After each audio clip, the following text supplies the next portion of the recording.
Alright guys, so this is how you're going to insert your heat sets into your prints. These are actually MJF prints, but we got our 11 heat certs here, and this is a Harbor Freight soldering iron with the tip kind of cut down a little bit, and it works good on these M5 heat sets. Basically what I do is I just hold the soldering iron like this, have a good grip on it because you don't want to slide off, and I hold the parts flat and I just watch it go in there straight, and then I just make sure it sinks in below the flush, so that way we're going to go back and clean up that squeeze out plastic, and that'll let us get a nice tight fit on the tips when we connect everything together. Yeah, you just press all 11 in.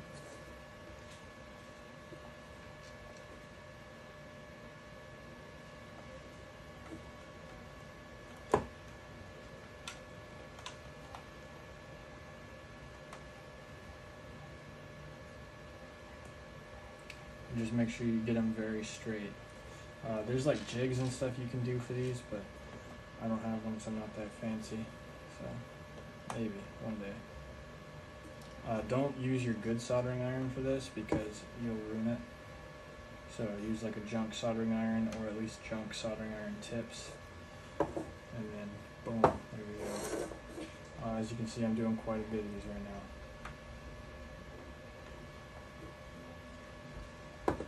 So just keep pressing them in. Don't rush it.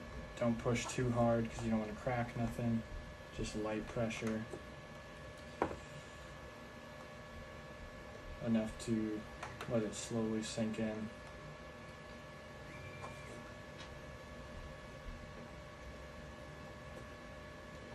And then I kind of got an idea with the amount of squeeze out on these MJF prints, just because I did it for so long now, how much squeeze out means that I'm past flush, but you might need to press it and kind of trim off that squeeze out, and then see if you need to press it more later, just to get it below the surface.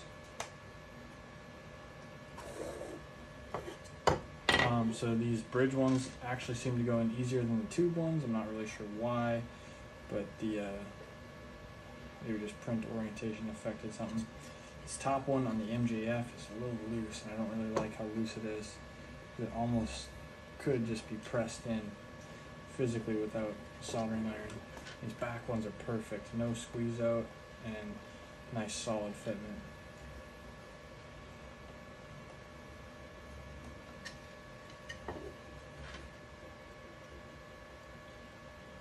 But the squeeze out also means that you're getting a nice, good mechanical bond in there. Boom. And that's how you put those heat sets in. So the next step is we're going to push these over here because those need to cool. These are some ones that I did a bit ago. I'm going to take, this is just a chisel, and I'm just going to work my way and just kind of try and chisel this off. Looks like this one probably not set in enough, so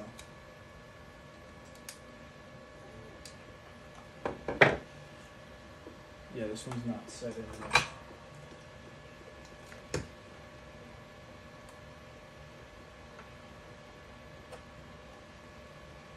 Probably none of these ones are actually. This is like the first set I did.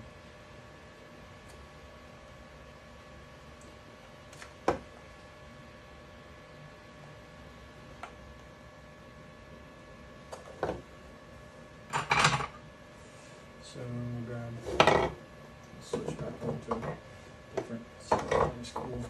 Alright, so yeah, just take a chisel, press it, and you should just be able to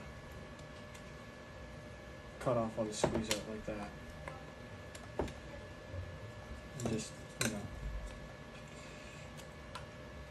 boom, you got a nice smooth finish. This top surface is nice and smooth, and the tip will mate up nicely to it, and there'll be no gaps or pressure points or anything. It'll meet nice and smooth. This one may need a little bit more push into it.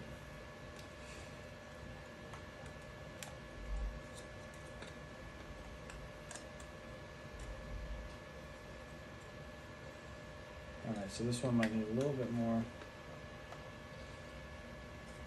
heat set to it.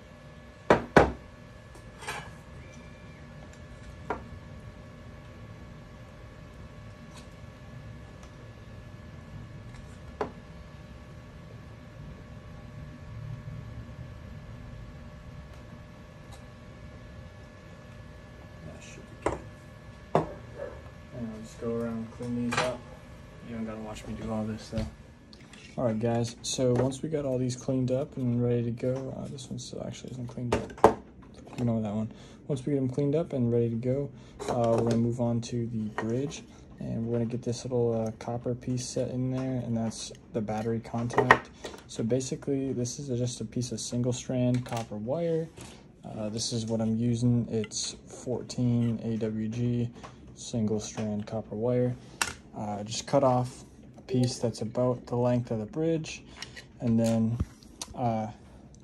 if you have one of these JST crimpers, this is what I use. I just literally pinch the end of it. Oh, it's super hard to do. So literally just like,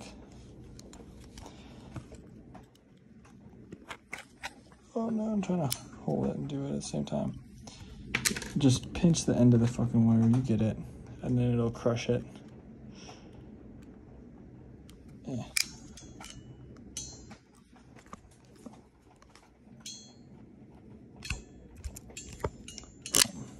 So it crushes it, makes it nice and flat, and then I like to pinch it a little bit further down.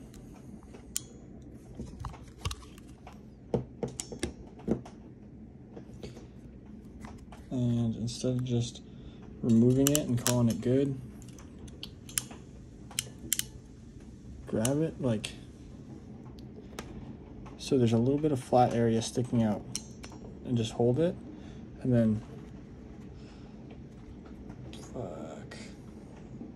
bend it straight like that at a 90. Leave a little bit of that flat area out, or else it'll actually just like break off right there.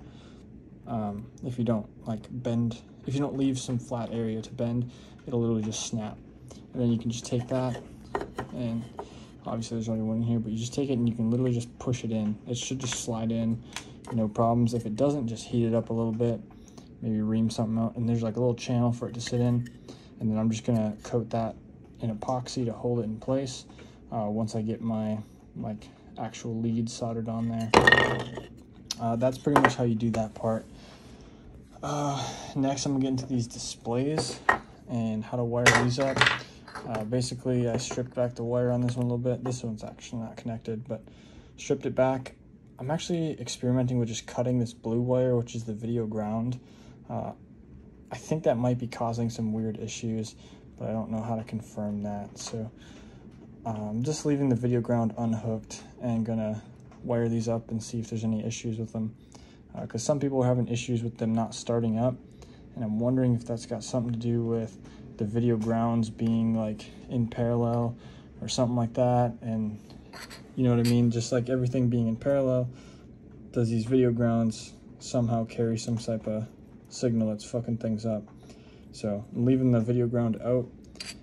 We have positive, video, negative coming off the display, and then we hook those to our camera lead, which is video for yellow, red is positive, black is negative, blue is also positive.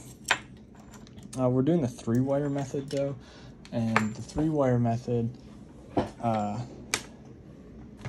I got this wire here, which is a like 3-core red, yellow, and black wire, and it's PVC jacketed. What gauge is it? It's 22 gauge 3-wire PVC jacketed, or 3-wire core PVC jacketed wire.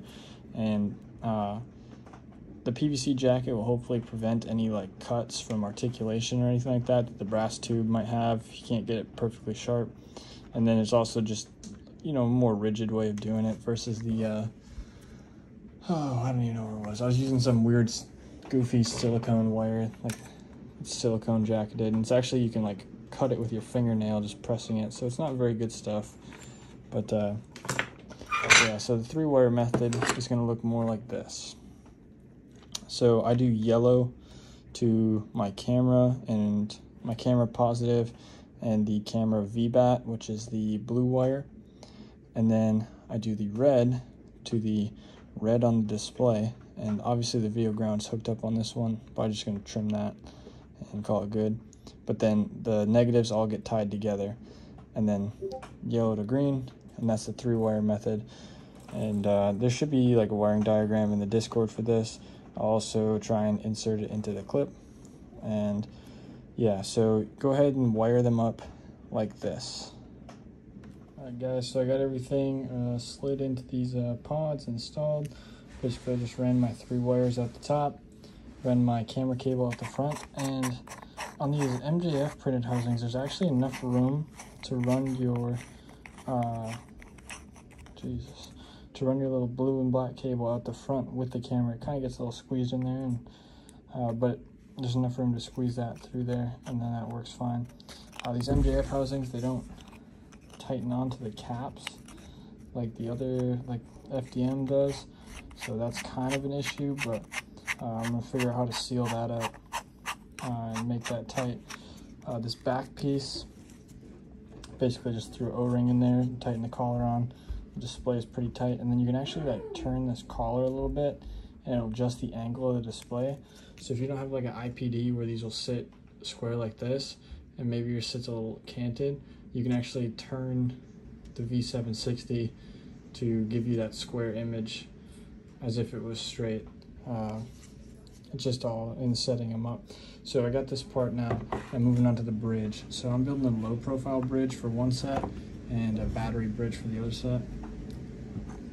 The brass tubing should come at the right length. If not, sorry, you'll just have to cut it. Low profile bridge, I cut these to 44 millimeters. The big bridge, I cut it to 46 millimeters. And I'm using brass washers. So what I got here is I got an O-ring, brass washer, the tip piece, which this is the tip, and then this, and then there'll be a brass washer on the front of this, but I just don't want to drop them, so I just left them right there. And you want to get in there and mark that. So this one's actually marked because I just put my drill up and I just put a drill in right there to mark this brass tube, and then we're gonna I'm just gonna take the sanding bit on my Dremel and just sand a hole right there so it's nice and smooth, and then we can run our PVC jacketed wire through it and into the bridge, and I'll get to that part later. Alright guys, so I've gone ahead and made these holes, and then I've already assembled this one. Basically you just feed your wire through it into the tip, through your hole. The brass tube has to be installed in the tip, through the hole, out the end of the brass tube, slide a brass washer on there before you feed these into the bridge, because you'll need that right there. Yeah, just a little hole like this, like centered over that hole. Yeah, you should get it when you stick it in here, brass washer, tip on there, mark it, take it out, cut the hole, drill it, cut it, sand it, whatever. And then go ahead and feed these wires into the bridge. Alright guys, I'm going to be doing a quick how-to on setting up the bridge.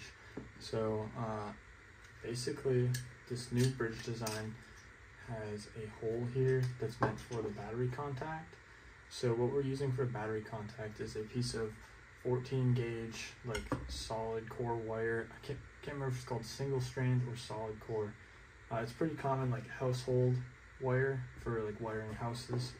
So this is pretty relevant like scrap piles or whatever. But so basically what I do is, it's already obviously been done, is I take these JST crimpers that I have and I'll pinch the end of the wire and just crimp it down till it's flat, and then you know, I'll just pinch it. Let me just do it to the end of this quick. So obviously you have to remove the entire casing, but basically what I do is I just pinch the wire in here, and I'll do it like a couple times just to make sure it's nice and flat. I'll go like back and forth with it. And you can do this just with squeezing it with pliers or vice grips, but this just is a ratcheting way of doing it. And then once you get it nice and flat, I'll pinch it away from the end, like away from, so there's a little bit of flat area, and then bend it. And that flat area is essential, or else it'll just snap. If you try and bend it at a straight 90, like the flat will just snap off the round area. So that's pretty much what you do for that battery contact. And so try and keep the wire as straight as you can. Don't fuck it up too much. But then you insert it into the housing. If you 3D printed it, the housing might be a little small for 14 gauge. You can just run a wire through it, or a drill bit. Inside the housing itself, it passes through fairly quickly, and then it's just open in there. So this wire is mostly like free floating. And what I do is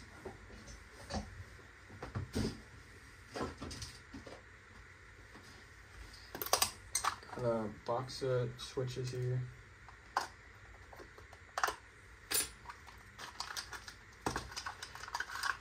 I'll remove the connectors from these switches. Find some pliers so I can do that real quick.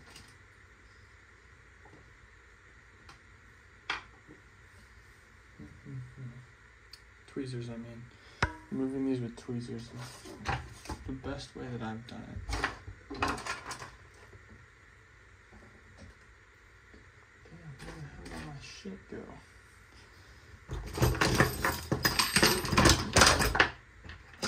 Alright, here's some tweezers. So, what I do is there's this little area right here, and you just push it into that spot next to it, and then kind of pull on the wire, and it should just come out just like that. So what I like to do is take one of these connectors and manipulate it with pliers so that it'll work nicely onto this copper wire.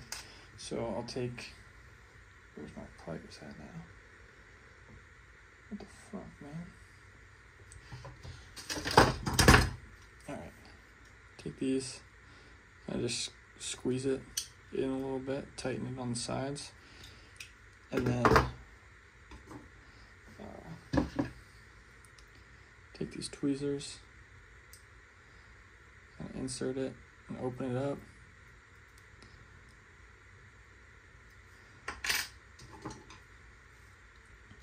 And basically what we're doing is building a connector that'll work. So what I'm doing with these blue is I'm just pinching down the spring that's on the inside. It's a little like, kind of gives it spring tension to hold. But basically just pinch that spring down, and fits pretty well on there. Now that we're like this far though, I can just pinch it the rest of the way. Alright, so now we've created like a little connector that fits pretty solid on here. You want it to go this direction though, so you might need to like tweak. Oh no, I broke it. Don't bend that too hard, you'll break it. Oops. It still works. So I'll probably make a new one for the housing I'm actually building. But you want it to be able to fit on there like this, so the wire can like face that direction as the terminal. So once you have that, you can install this back into the housing, and you can put this connector, you run the wire out the front, oops, or you can just run the connector inside, and basically this will hook onto here.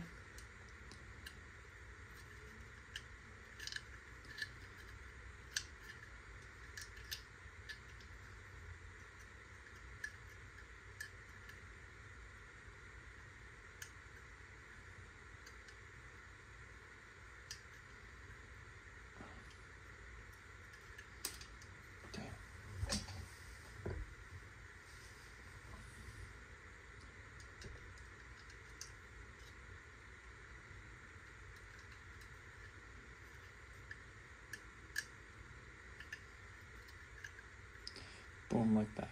And that'll save you a ton of space in your wiring. And your wire is already oriented to the direction of the switch.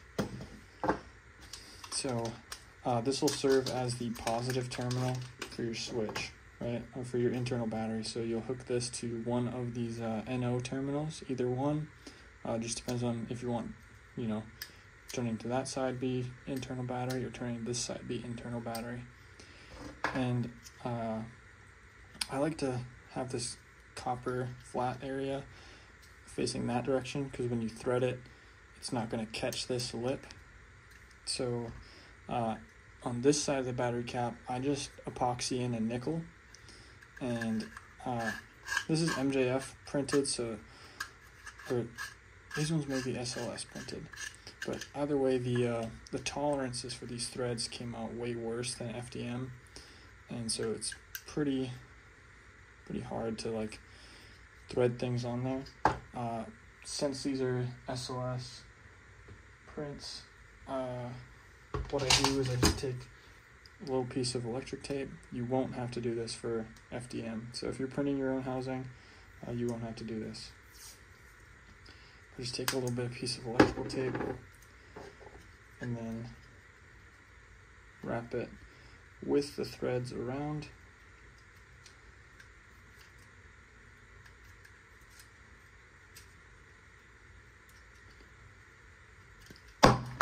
Oops. Very durable. Alright, wrap it with the threads, and then I'll just take a razor and just cut this excess off, but I'll just show you what it does for now. When you screw your cap on, it now is like the perfect thickness. So, oh, it got stuck. But the cap will just push that tape into the threads and it'll fit perfectly. Another thing I've done is I've literally just, while I'm epoxying this nickel in, I'll just smear a thin layer of epoxy around these threads, and that makes it a much tighter fit and eliminates this need for the tape. But I didn't do it to this one. I might just do that because it's nicer than tape. You could also like put epoxy on these threads, it doesn't matter. You just want to beef them up a little bit because the SLS printing method did not come out correctly. It's the same thing for MJF. I have this housing right here, MJF printed, and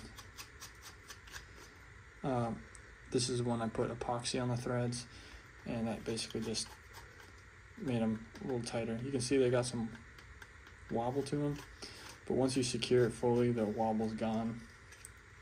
So that's like fully tightened down, and then I forget which way it turns them on.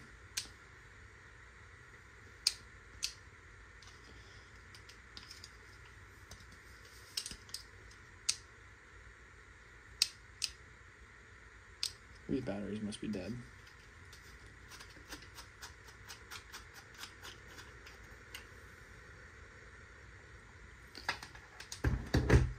Actually, I don't think it's the batteries with this one. I think I got epoxy on the contact area.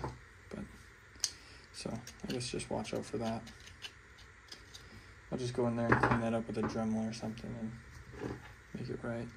But yeah, so that's basically how it works. You know, your battery's in there. It gets compressed down, it's touching a negative terminal, it's touching this nickel, which touches that copper piece, and that does your internal contact.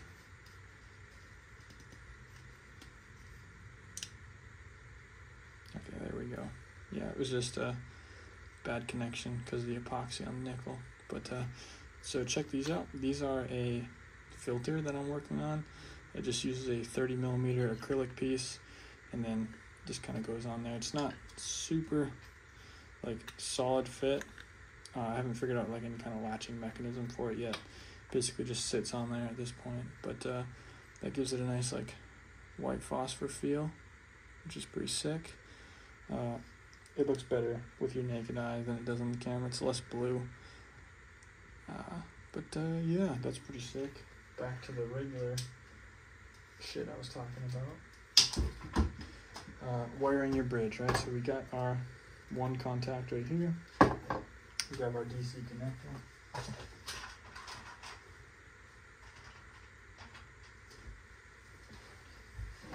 So here's our DC connector, our little cap, put that on. And then we have our nut. So just put your wires through here. Don't pull it all the way through yet. Put your nut on. And you want to get the nut into position in there and just kind of hold it with your finger. This part's very tricky and pain in the ass to do. So just kind of get that nut seated.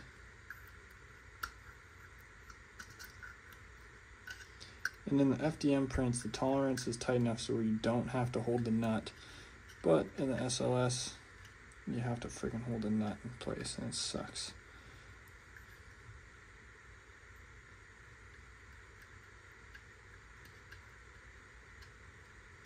So if you FDM printed this, all you're going to do at this point is hold that nut down and spin the jack.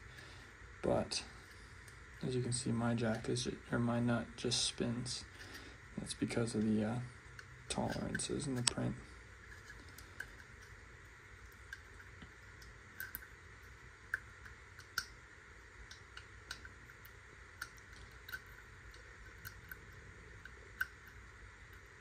So what I'm trying to do now is just get the nut started on the jack.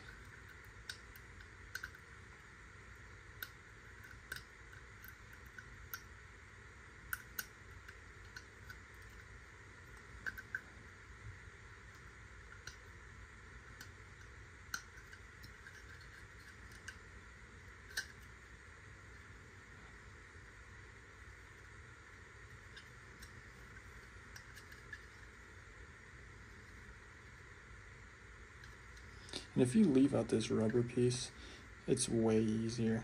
It really is. So if you don't want that dust connector, or you don't really mind having a dust protector, you can just leave that off. I don't know why I can't get this to work. So the nut won't fucking spin.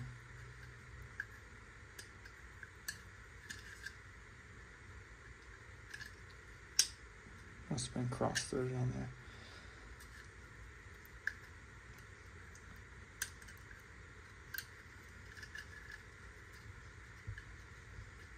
Like I said, this is super hard. I'm just gonna come back once I got that part threaded on. Alright guys, once you got that piece threaded in there, basically what we're gonna do is, so that's in there. We got our positive wire and we got our switch. I just took a short section of wire, this is that piece that we made the adapter for.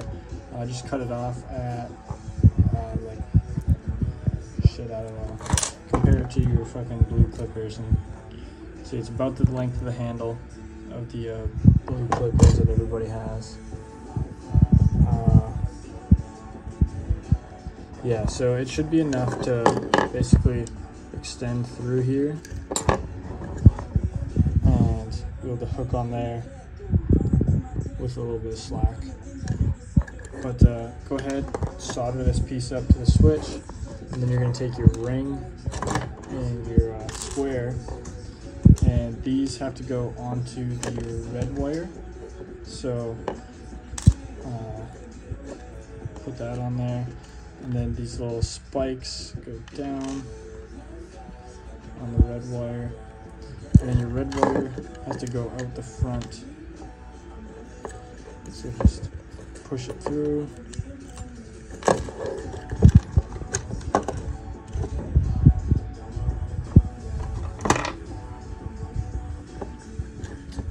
Yeah, just push this red wire through out the front.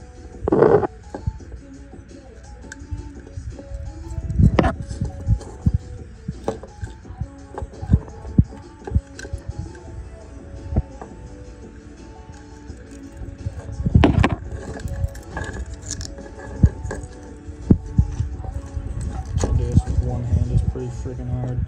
Anyways, yeah, get that red wire out the front, and then you're going to solder the red wire to this other middle terminal. And then if you look at the switch, there's NC, NO, and C.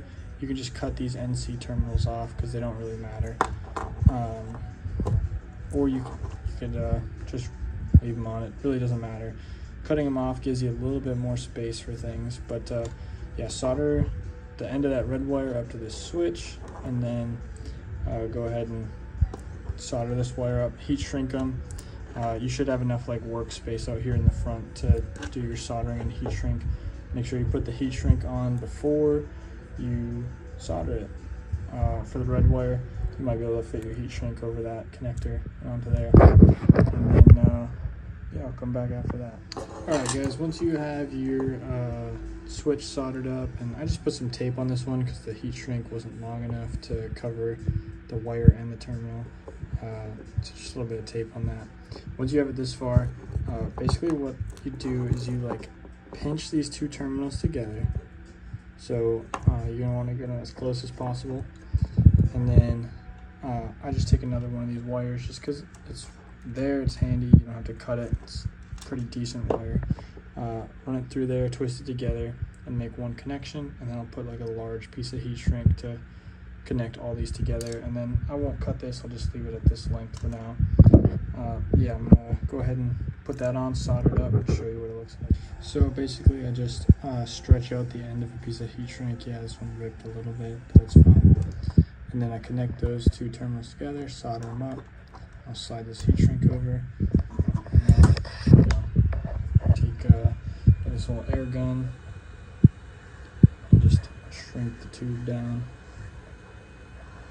I haven't shrunk any of the tubes yet, so this is doing them all.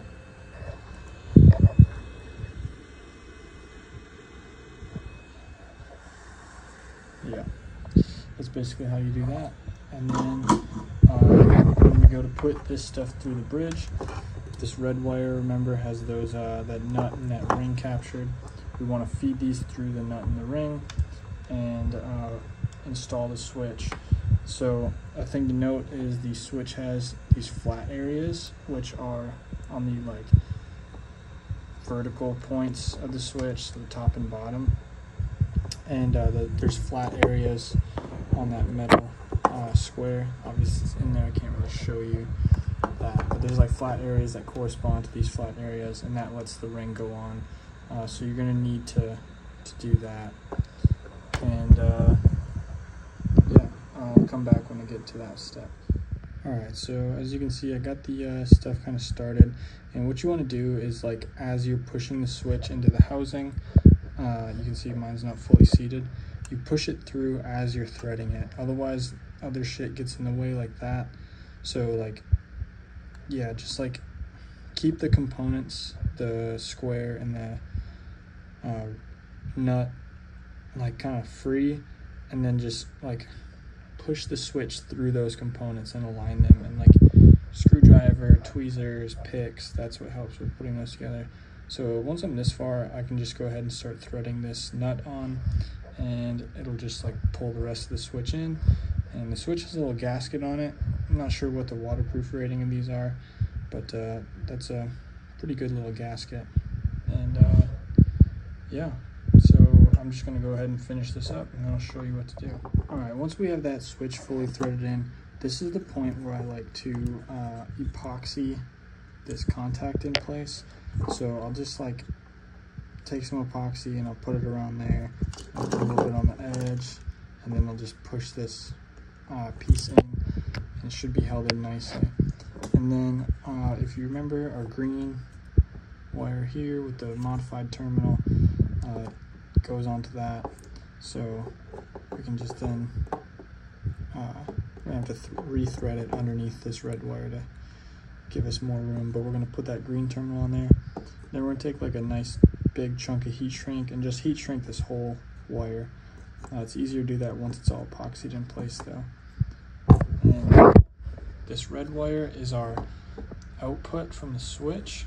So this is essentially hot for both internal and external, depending on where you select your switch. So this is going to go to the buck converter. I don't know if I have one laying on the desk right now, but I have this one. This is a prime example right here.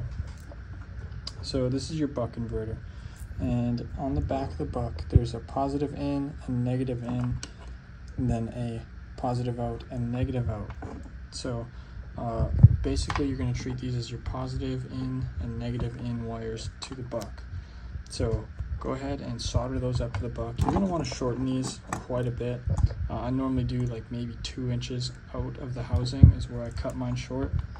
And if you watched the previous video on how to wire these tubes, you'll see that there's 3 wires coming out of the tube. The way I set it up is my yellow is my high voltage for the camera, red is the low voltage for the display, and ground is ground. So I use my camera wires and I'll tee, once I run them into the bridge, which is after the buck is soldered and calibrated.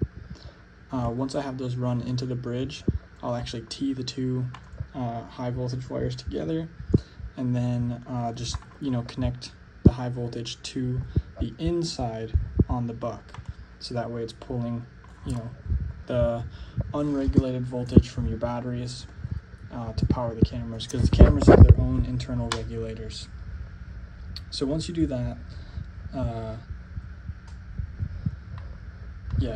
next step from here, from this point, is to fix this wire to the copper terminal, heat shrink it, then solder these 2 to your buck. And I'm just going to come back when I'm ready to solder to the buck. Alright guys, so basically I've cut these to about like the length of the bridge actually, and then I stripped quite a bit off and just have some room to work with. Then we're going to go on this.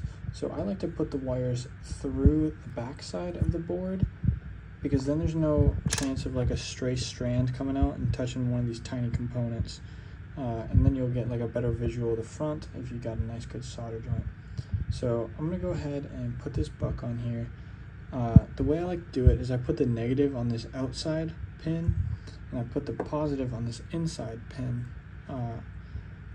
It doesn't really matter, but it just makes assembly easier when you go to do your cameras to this in pin, if the cameras connect to the outside in pin, because you have a little bit more room to work with, and things get a little bit more difficult as you go along because you have more wires and whatnot, and it makes it kind of hard. And I'm able to do this without the helping hands thing. Mine kind of sucks anyways, it just flops around mostly. So I just use the rigidity of the wires, and I'll slide this buck on here, solder, and then just keep doing that as I go.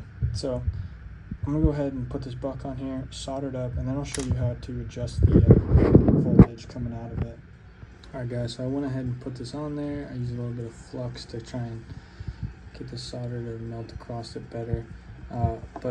So as you notice, I accidentally soldered up one of these, this in pin right here.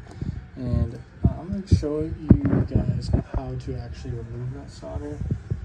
Because if you're a novice like me when I started doing this soldering project, I had no clue what this tool was. This tool came with my soldering kit. I didn't know what the fuck it was. All I know is you press the button and it does that. I thought it was like an injector thing for this, but no. So it's actually, you heat up the solder on one side of your board and you press that button and it'll clear the hole. So this is pretty difficult to do without a helping hands thing, because the board will wiggle and wobble as you're trying to get this lined up perfectly to suck that solder off. Because you have to do it, you have to be like heating it. The second you take the heat away, you fucking pop that in there. So you got to be pretty set up for that. I'm going to go ahead and clear this one out, and then I'm going to show you how we adjust the regulation for the voltage. Alright guys, now we're ready to test the buck, our switch, and set the regulation of the buck.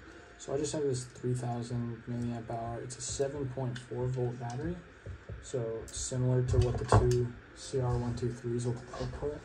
And I actually found out that when you set this buck, it doesn't matter what the input voltage is, the output doesn't change. So 7 volts, 24 volts, same output voltage.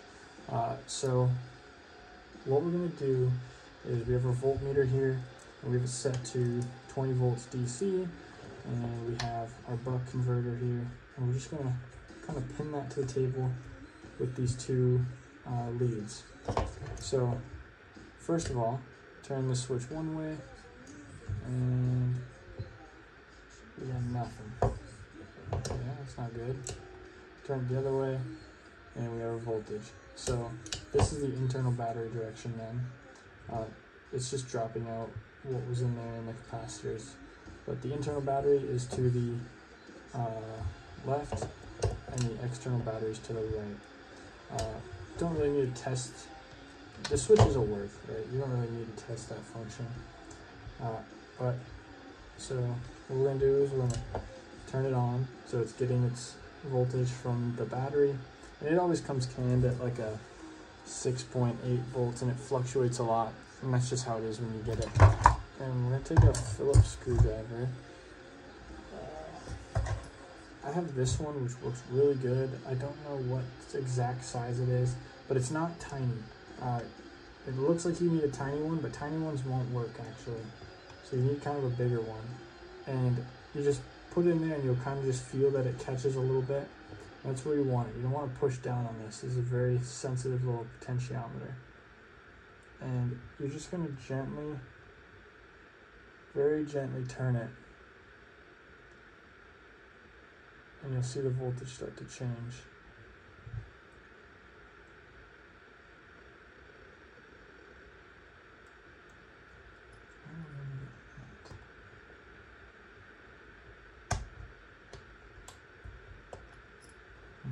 One sec.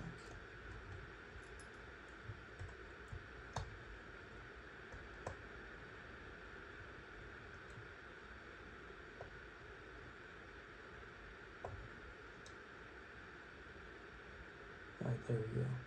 I don't know what changed, but I just turned it back and forth until I got this. And it takes very, very little input to change this. I like to set these at like 4.2 volts because I didn't know that the battery did its thing like that. But you can set it closer to 3.3, and because that's the minimum input for the display. And that might run a little more efficiently. I guess I don't really know. I'm going to set this one at 3.5, and we'll test the amperage draw once the whole unit's put together, and compare it to this one, which is set to 4.5 volts. See if we can get a little bit of efficiency out of it that way. So now we have our buck set, and our buck is set to that 3.3 volts or whatever. I think I did 3.5 just to be safe. And so we can turn this off, and we have this, right?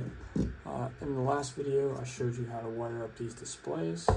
So this is a whole display unit. Camera is not in this one. Was I in frame for any of this? I fucking hope so. Anyways, this is the display unit. I already put a little bit of tape on these threads because it's got the same issue. It's both SLS housings or MJF, I don't remember. Yeah, so I just put a little bit of tape on these, tighten the threads up a little bit. The cameras aren't installed, but I just have a pile of pre-programmed cameras in the corner right there.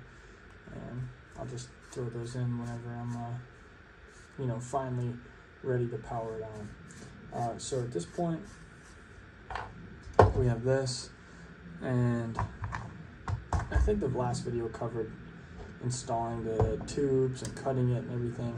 But once you get it all running there, routed through there, you're gonna put your yellow, which is my high voltage, to the in. You're gonna put your black to the out negative, and your red to the out positive. And it'll literally look exactly like this. That's how you want it to be. And so for the different display sides, I just used the two different terminals. I didn't tee the wires together or anything, but you could if you wanted to. And then your input and your output. And then tee together your two high voltage wires, so that's all ready. I'm going to go ahead and I'm actually going to desolder this one because I'm going to use it. I'm going to get the brass tube prepped up, and I'm going to find the tip connectors for these so I can get this actually assembled into a unit. And then I'm going to come back when I'm ready to start soldering things up. One thing I did forget to mention is the negative in on the buck. So what I like to do is I take the spring terminal I'll epoxy it in. This is probably epoxy too high actually. You're gonna want the spring lower because the batteries are actually kind of offset from the circumference of this shape. So you're gonna want your spring kind of low in there so that's centered on the batteries. But I just bend this tab up a little bit so that way I can use what the hell is it? Like one of these, and you can just, you know, slide that on there, solder it up once you're ready for everything to be there, or you can just slide it on there and not solder it because it has a pretty solid connection under there. But you're gonna need to solder onto the negative terminal, just a short 1 to 2 inch piece with this connector on here. I'll probably honestly just use this one, or I'd like to use the blue actually. So there's plenty of these stuff here, so I'll just pull one of these blue ones, cut like a 1 to 2 inch section, and then solder it into the in negative side, so that way I can connect the negative for the internal batteries. Alright guys, so I'm getting ready to epoxy these up. I just want to note that the wire length you're going to need coming out of this brass tube, you're going to want like 5 inches to work with. And I'm using this stuff that's PVC jacketed, but it's like 3-core PVC jacketed, I want to say 26 AWG or maybe 24 AWG. But basically what I'm going to do at this point is I'm going to stuff this with like a little piece of cotton or paper towel or whatever, and then I'm going to inject epoxy in here. And that's pretty much just to prevent epoxy from flowing out this direction and not creating the seal we need. Or yeah, so pretty much you just inject epoxy in there, and then it'll usually have enough tension to stay. The epoxy I'm using is this Harbor Freight quick setting epoxy. I'll just mix it up in this little dish and then use a little syringe I got a fuck ton of these syringes. It's way too big for what we really need it for, but yeah, I'll just basically suck up the epoxy and then just squirt it into there like that. I think this is like $1 for these little containers, so it's not much, and I don't really mind if I have to use both containers to get enough epoxy to inject. At the same time, if you haven't epoxied this in place, just go ahead and epoxy that in place since you got it all mixed up and ready to go. I'm trying to think if there's anything else that needs epoxied. You may want to put some epoxy on the surface for this dovetail. I probably will. I'll just pop this bolt out and just get a little on there. Not enough to like lock it down forever, but enough to make sure that it won't come loose, because I have had these like kind of come loose and then they'll kind of slightly rotate a little bit. It's just annoying more than anything. Looks like this insert's actually partly out, so I should probably push that back in. With the MJF SLS prints, these insert holes came out wrong, so they're a little loose, but should be able to just press it back in. But yeah, that worked a little bit. Yeah, maybe a shot of epoxy into those holes will help, whatever. But yeah, I'm just gonna go ahead and inject the epoxy in these now.